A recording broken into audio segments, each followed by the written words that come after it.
This is Hanzo, and this is his arrow hitbox. Despite Widow being the poster girl of Overwatch one-shots, Hanzo's is arguably even more annoying, with his close range power, spam, and ridiculous hits. Yet still, he has rarely been at the top in professional play, often overshadowed by his counterparts. So what is the history of Hanzo? Why has he been so hated, and what metas has he actually been an important part of? Hanzo was one of the first heroes developed for the game, and was among the 21 members of the original cast. To begin with though, he was pretty underwhelming. Other high damage DPS, namely Cassidy and Widowmaker, were really powerful on release, and although Hanzo had similar potential, his low projectile speed made him feel inconsistent and thereby weak. Skilled players could still get a lot of kills, but with his cool aesthetic attracting many unexperienced users, he became considered somewhat of a throw pick. Most Hanzos couldn't hit enough shots and were just playing another DPS when their team may have needed a tank or support, and even the best players were probably better off with other heroes.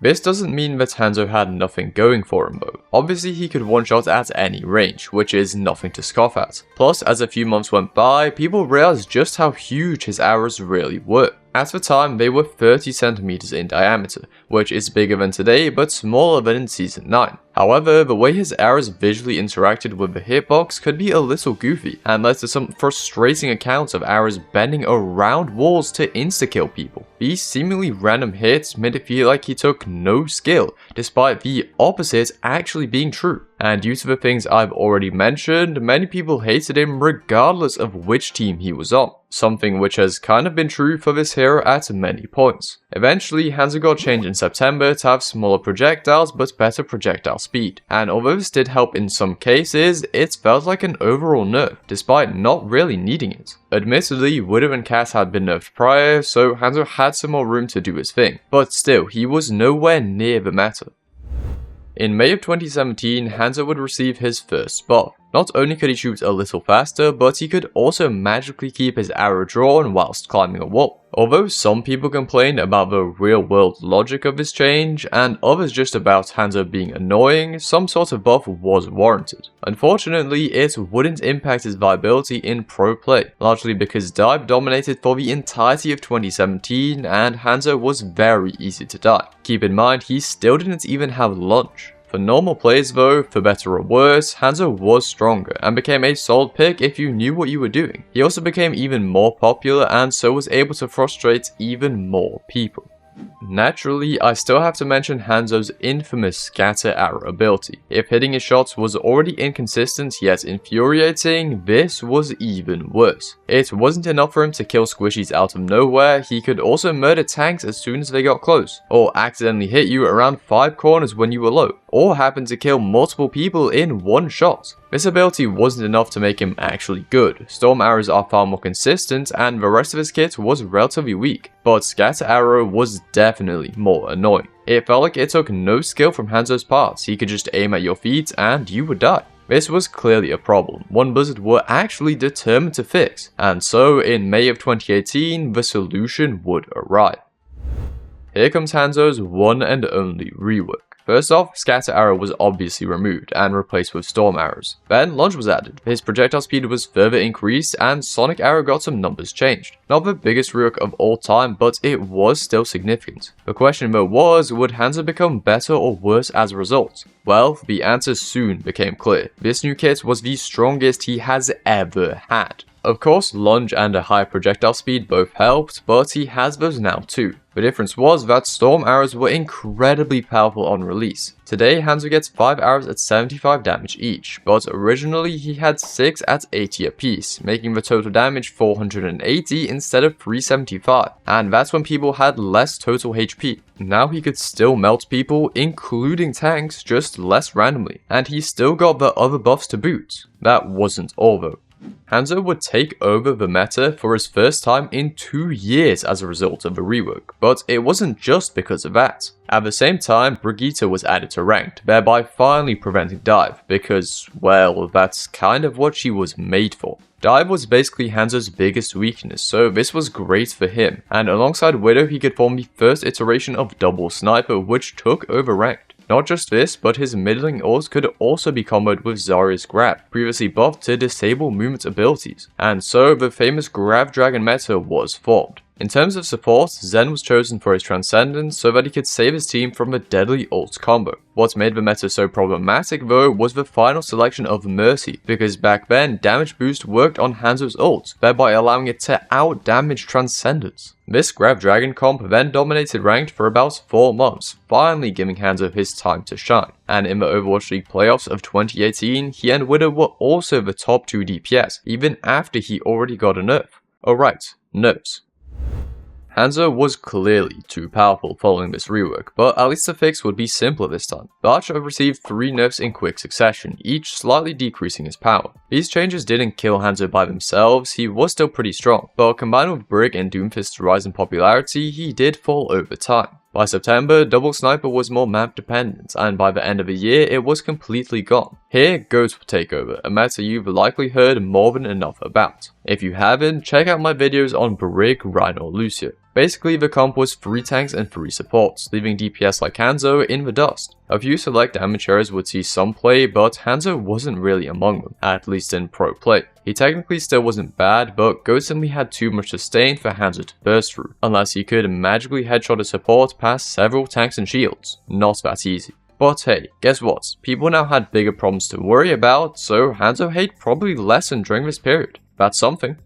Anyways, Goat stayed on top for a while, so Hanzo would remain in a similar position until mid-2019, somewhat popular in ranked, but not remotely meta. Over time though, Goat's heroes got nerfed, whereas others such as Orisa got buffed. High ranked players also became tired of playing Goats all the time, and so the meta shifted towards an Orisa Roadhog combination. Since Hanzo retained his powerful kit from before, he also rose in popularity. Another version of Double Sniper had emerged, this time more flexible, but still, Hanzo was the most played DPS in Grandmaster in July. For the Overwatch League, Goats was also eventually defeated by the Shanghai Dragons at the end of Stage 3. They didn't use Hanzo a crazy amount, but even that would change in the season's final stage. Even though the power of Goats was waning, Blizzard still wanted to avoid another such catastrophe in the future. Therefore, Rollock was added, which would further shift the AoE meta a decent bit. Although Shanghai did sometimes use Orisa, now almost everyone was, and so things moved closer to what you saw in ranked, except with Double Sniper more situational and Mei suddenly dominating at DPS. Still though, Hanzo was powerful and was the second most played damage hero at the time. This was the first time in a year that he'd seen solid play at the highest level, so things were looking up. Unfortunately though, that wouldn't last long. Here comes Overwatch's 31st hero. Sigma was released almost simultaneously with Rollock, and as you likely know, he was incredibly powerful at first. Together with the already strong Orisa, he created the game's second most infamous meta, Double Shield. For Hanzo, this sadly was not great. Together, the 2 tanks had 2400 HP worth of shields on short cooldowns, making it almost impossible for Hanzo to do any damage past them, especially since Sigma's was so mobile. Due to his previous power, Hanzo had also received a nerf around the same time, and so he simply couldn't do enough damage to break through the barriers. Instead, the DPS slots were often occupied by Doomfist and Reaper, both of whom could go past the barriers with help of Lucio in order to get kills. As such, Hanzo saw practically no use in the Overwatch League playoffs. In ranked, things weren't quite so bad though. Storm Arrow still did something, and getting a nice headshot was still possible, so he was a viable alternative. And in fact, over the coming months, his usage would only increase. Towards the end of 2019, balance changes would be made to heroes like Moira, Doomfist, and Baptiste, resulting in Double Shield style shifting from Brawl to Poke. Mei was still strong from before, so crept back in, and thanks to Orisa and Sigma's shields getting nerfed, Hanzo could begin to shred them. Once that job was done, he could quickly get a headshot or 2 on the enemy backline before the shields could come back online. Furthermore, his otherwise disappointing ult was finally decent again, as Double Shield usually played very compact, and combined with Mei's Blizzard, the enemies could rarely escape. However, this meta was also painfully slow, and since it included several annoying heroes, some people even found this period worse than Goats, and honestly, I can't blame them.